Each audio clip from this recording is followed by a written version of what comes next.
The title of this video, their oracle predicted her arrival. Then it stopped speaking forever. In a world ruled by prophecy, the ancient Oracle of Elethar speaks one final, cryptic vision, foretelling the arrival of a girl cloaked in starlight and rose red. Then it falls silent forever. As the city spirals into fear and factional chaos, a mysterious young woman named Rose appears, haunted by dreams and hunted by zealots. Rescued by a rebellious scholar, she uncovers forbidden truths. The oracle was once human, and she was made to end it. With her voice, Rose can reshape reality. But to do so, she must confront the weight of 1,000 futures and speak the word that breaks destiny. Let me know if you'd like a shorter tagline or a back cover style blurb too. ChatGPT said, "In the high city of Elethar, where the sky touched temple spires and clouds brushed against marble balconies, the voice of the oracle had ruled for 8 centuries. It echoed from the Heartstone Tower, a spiraled monolith of light and song that loomed at the city's center like a divine sentinel. The oracle did not speak often, but when it did, its words were immutable. Entire generations had lived and died obeying its rhythms. It had never been wrong, until the day it stopped. The prophecy came without prelude, vibrating through the air like thunder pressed into syllables. The high priests had gathered, faces pale beneath their golden masks, as the sacred chamber filled with light.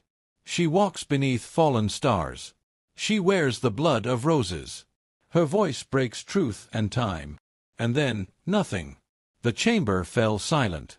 The heartstone dimmed. The oracle, revered and feared, never spoke again. Panic unfurled like wildfire across Elethar. The city's balance, carefully sculpted by prophecy, teetered. Nobles whispered of collapse. The Council of 12 dissolved within days, overrun by factions that clung to opposing interpretations of the final words. Some believed salvation was coming. Others swore it was ruin dressed in human skin. The faithful turned on the fearful. Temples burned. Scrolls were smuggled, stolen, or destroyed. In the shadows of this unraveling world, a new order emerged, the Sentinels of Purity. Led by High Warden Valen, a devout zealot with ash-gray eyes and a voice of steel, they vowed to destroy the girl of the prophecy before she could unravel the world's foundation. "She will not speak," Valen had said to a sea of armored followers. "She will not breathe. The future belongs to the faithful, not to chaos." Far from Elethar's walls, in a village scorched by raiders and left for the crows, a young woman walked alone. Her cloak was torn, the color of dried wine, its hood casting her face in shadow. Behind her, the village smoldered. Ahead, the mountain paths twisted toward the unknown. She did not know her name. Her first memory was waking beneath a sky pierced by falling stars, her hands stained with blood not her own, and a single phrase repeating in her thoughts, "You were spoken into being." She called herself Rose. It was not certainty, it was instinct. A word that felt like it belonged to her long before her first breath. When the Elethari scouts found her, she did not run. She stood in silence as they encircled her, weapons raised, fear sharp in their eyes. One of them gasped, seeing her hair, a deep, near-black red that shimmered like petals soaked in ink. They seized her, shackled her, and rode through the storm-torn night toward the city where prophecy had once reigned. The journey through Elethar's gates was done in silence. Spectators lined the streets as if waiting for an omen to manifest. Some stared in awe, others spat curses. Rose felt none of it, only the pull of a place she had never seen, yet had always known she would enter. She was taken to the sanctum of the oracle, now dark and abandoned, and forced to kneel before the Heartstone. High Warden Valen approached her slowly, his silver armor clicking with each step. He studied her with a kind of restrained fury, as if staring at the blade that might one day pierce his heart. "Speak your name," he commanded. "Rose," she replied. He struck her across the face, not out of rage, but formality. "You will not desecrate prophecy with your lies. You are not her." Her lip bled. She did not wipe it. Priests chanted beside the Heartstone, calling forth the voice that had long since fled. Nothing responded. "She has silenced it," one whispered. "She's the end." "No," Valen snarled. "She is a test." But somewhere above them, the stone flared faintly, just once, as if exhaling after a long, suffocating breath. The light touched Rose's skin and rippled. Every glyph etched into the wall shimmered, then dulled again. The chamber fell back into darkness. Later, in the prison beneath the sanctum, she sat alone. Her hands were bound, her feet chained, but her mind wandered. She saw flashes, mirrors breaking, cities crumbling, a door of brilliant white that pulsed like a heartbeat. Her own voice echoed through it all, but warped, filled with unbearable power. She didn't understand what it meant, only that it wasn't memory. It was something yet to come.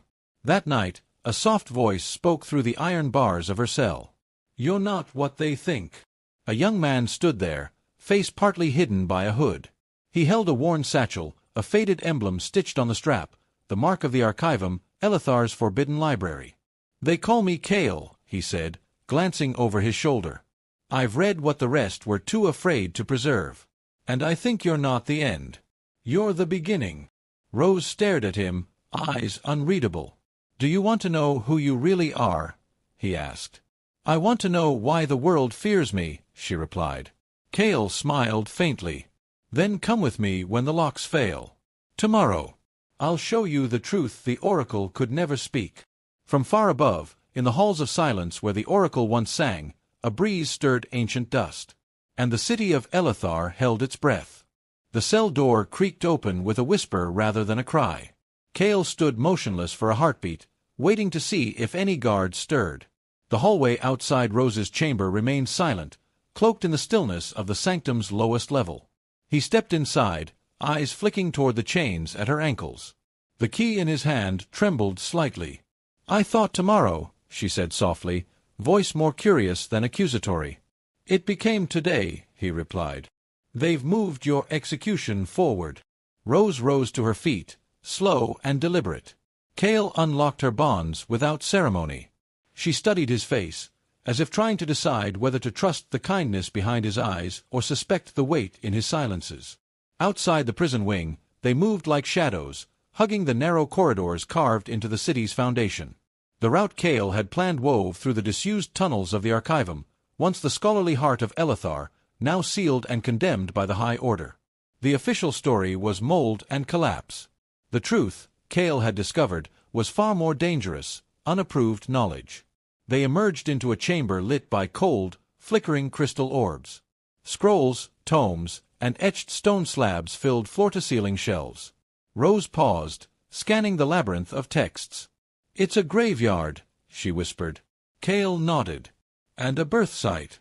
For questions the priests couldn't answer, or wouldn't allow. He led her deeper into the vaults, where a wide table had been cleared of dust. At its center lay a single slab of obsidian inscribed with a language no longer taught.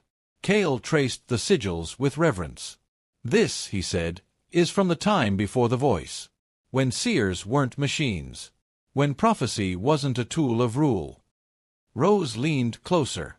The glyphs pulsed faintly as she approached, though Kale did not seem to notice. "They called her Soline," he continued, "a woman who could speak truths the world wasn't ready for. She was the first oracle. Not a god. A prisoner. She was bound to the Heartstone, not born from it." Rose touched the edge of the slab. It burned cold. She was forced to speak for centuries.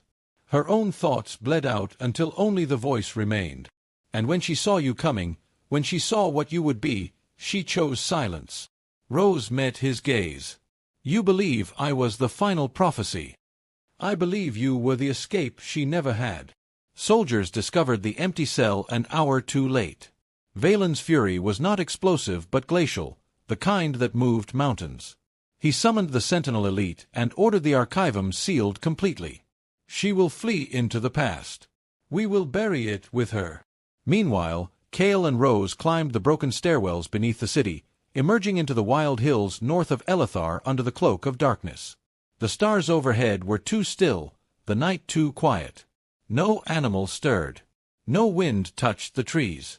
Kale had marked a forgotten trail, one that led beyond the borders of Elethar's maps, into land described only in myth. He carried scrolls. Rose carried nothing but a name and a storm she could not yet summon. After 2 days of silence and thin meals, Rose broke the stillness. "I see things when I sleep. Not dreams. Voices. Cracked mirrors. A door that calls to me. I think it's waiting." Kale looked up from the map. What kind of door? White. Vast. With no handle. It hums when I speak. Like it's listening. Kale hesitated. There's a place far north, older than Elethar. They say the sky cracked open there once. People called it the Echoing Gate. No one returns from it. I think I was born beyond it, Rose said, with no trace of doubt. The trail ended at the edge of a crater filled with petrified trees and fractured stone. At its center stood the ruins of a shrine, small, almost unremarkable, but humming with a vibration that tingled in their teeth. Rose stepped forward. The stones reacted. Light flickered between cracks, forming fleeting symbols neither of them recognized. When she placed her palm on the altar, the entire structure groaned. Kale pulled back, but she stood steady. The world rippled. A voice surged, not from the shrine, but from within her. You are not written. You are the hand that erases. You are not prophecy. You are the silence after. Rose stumbled back, gasping. Kale caught her. You heard it, he asked. She nodded. But not like before. This wasn't someone else's vision. It was mine. The realization settled between them like a blade unsheathed. I don't think the Oracle feared me, Rose said, voice quiet. I think it loved me. I think it wanted me to finish what it couldn't. Kale said nothing, but the look in his eyes changed. No longer just curiosity, but a deeper kind of belief, sharpened by fear. In the distance, horns sounded. Not animal cries. Not wind. Sentinels. They had been found. Kale turned to run, but Rose remained frozen. They'll never stop, she murmured. Not until I speak the words they can't control. Then you'll have to outrun their silence, Kale said. Until you can shout loud enough to break it. She looked at the ruins one last time. The glow had faded, but the hum remained, buried under stone and time. Then she ran. Behind them, the echo of war began to stir. Ask ChatGPT. The wind sharpened as they climbed into the high northern ridges, where the bones of forgotten cities jutted from the earth like the ribs of giants. Kale moved with care, scanning the crumbled pillars and shattered archways for traps left by scavengers or worse, traces of the sentinels, who had not ceased their hunt. But Rose walked as if drawn forward by something unseen, her eyes fixed on the horizon, her mind haunted by a door only she had seen. They reached a plateau at dusk. A circle of monoliths loomed there, etched with half-erased sigils. The center stone bore a hollow groove, like the outline of a hand long lost to time. Rose stepped into the circle. The stones vibrated, then fell still, as if recognizing her presence but unwilling to speak just yet. Kale opened a scroll and spread it across the flattest stone. It showed a crude sketch of this very place, called the Vale of Echoes in a language no longer spoken aloud. Few texts mentioned it. Fewer still dared interpret what lay beneath. The original voice, Kale said, tracing a line beneath the sketched ruins. Not the Oracle we knew. The first, Solari, Solene, maybe even older. She didn't predict. She remembered. Rose turned to him. Remembered what? Everything. Every version of what could be. They say she once held 7 timelines in her head until she screamed and split the mountain that buried her. Rose stared at the hand-grooved monolith, thinking of the fractured images that plagued her sleep, of broken reflections and voices that weren't echoes, but warnings. I think I was born from one of those versions, she said. Or all of them. Kale didn't laugh. He hadn't laughed since the shrine. Instead, he stepped back and unrolled another parchment, this one newer, hidden beneath seals that had cracked with age. I found this in the archivum just before we fled. It's not a prophecy. It's a formula. For creation. Rose's breath hitched. Creation of what? You. The silence that followed was absolute. He continued, gently. It describes a vessel, formed from stardust and bound by contradiction, flesh that remembers and forgets. A voice that destroys and restores. She would be born not from bloodline, but from convergence, during a time when the heavens fractured and the Oracle's power waned. Rose didn't move. Why would they make me? To end the cycle, Kale whispered. To give the world its voice back. The stones began to hum again. This time deeper, more resonant. The sound climbed through their feet, their chests, into the space behind their eyes. Rose reached for the center monolith and pressed her hand into the groove. The stone drank her warmth, then cracked open in a spiral of ancient dust. A stairway led downward, into darkness veined with light. Kale lit a torch and followed her. Beneath the surface, the walls were lined with murals, crude, angular depictions of a woman's face repeated over and over. In one, she wept. In another, she screamed into a sky cracked in half. In the final panel, her mouth was open, but her eyes were gone. She was the oracle before the Heartstone, Kale murmured, fingers brushing the final panel. They entombed her voice, kept her bound to the Heartstone structure, made her a machine they could interpret but never defy. Rose's voice was barely a breath. And when she saw me, she chose silence. The stairs ended at a cavern lit from within by a pulsing crystal tree.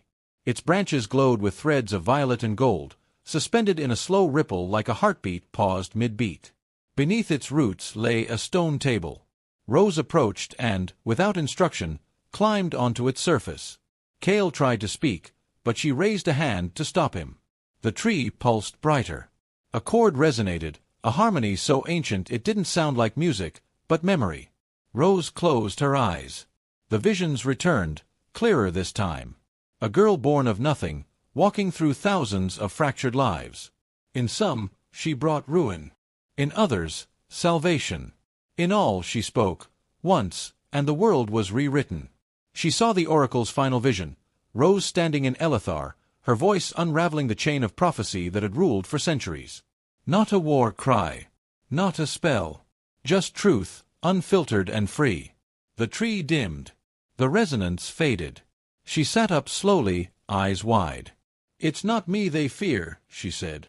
"It's the end of being told what to believe." Kale helped her down. "Then they'll do anything to stop you." Footsteps echoed through the corridor.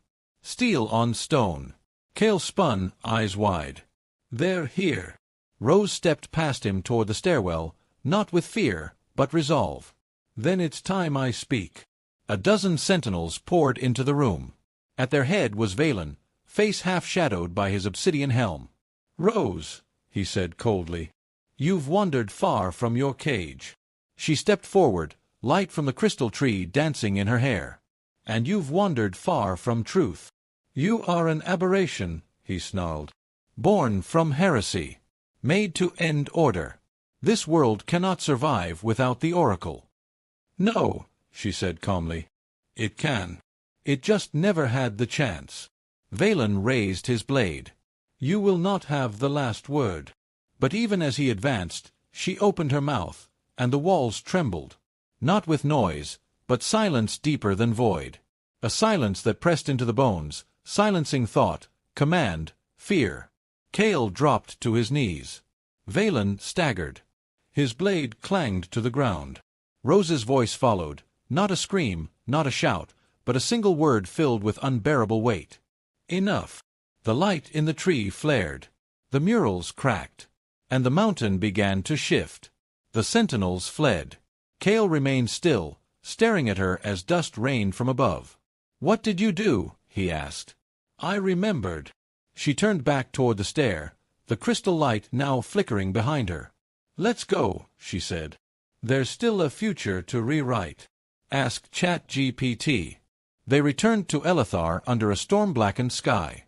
The once majestic city had begun to crack, its marble facades stained with soot, its great banners torn and rain-slick. The people moved through the streets like ghosts, no longer guided by prophecy, no longer sure if they should hope or fear. The oracle's silence had become a wound that would not close. And now, word spread like fire in dry grass. The girl who silenced heaven had returned. Kale led Rose through a network of alleyways toward the Heartstone Tower.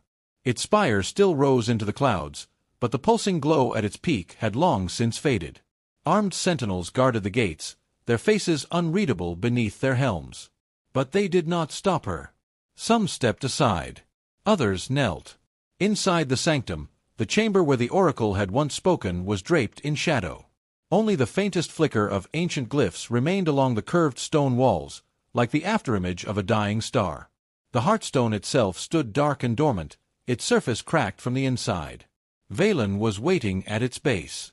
He looked diminished now, his armor dulled, his voice hoarse, his posture stiff with loss. Still, he held a sword, though it sagged slightly in his grip. "You've come to finish it," he said. "You'll burn what's left." Rose approached slowly, her voice calm but unwavering. "I've come to speak the words that were denied. The people will tear themselves apart without guidance. You think truth will save them?" "No," she replied. "But silence never did." He raised his sword, but Kale stepped between them. Valen paused, breathing hard. Rose stepped forward and placed her hand on the heartstone. It flickered weakly, as though unsure whether to awaken or die. She closed her eyes. Her voice rose, not loud, but layered, filled with the weight of countless visions, of lives unlived and truths unwritten. "I was never your enemy," she said. "I was the question no one dared ask." The heartstone pulsed. Once. Twice. Then shattered. Light flooded the chamber, not blinding, but radiant and warm, like sunrise over a forgotten world. Glyphs reignited along the walls, not in prophecy, but in memory. Visions of Solene, the first oracle, smiling as her chains dissolved. A soft hum filled the air, not a command, but a harmony. Valen sank to his knees. Rose stepped back. "Let them choose now. Let them falter, and rise, and falter again. Let them be." The light surged outward from the tower, washing over Elethar. People emerged from homes, temples, cellars, feeling it in their bones, a quiet awakening. Not the voice of a god, but the sound of their own thoughts, finally unbound. In the weeks that followed, Rose refused any crown, any altar. She walked the streets of the city like a stranger passing through her own myth. Some called her saint. Others, traitor. Many feared her still. But none could deny the silence was broken. Kale compiled her story into scrolls not for worship, but for memory. In his writings, she was not a messiah, but a mirror, showing the world what it could become if it dared speak for itself. One morning, she was gone. No gate was opened. No trail left behind. Some said she walked into the sky. Others claimed she returned to the place of convergence, where all stories began and broke. Kale wrote only one final line. She did not rewrite fate. She reminded us we were always holding the pen.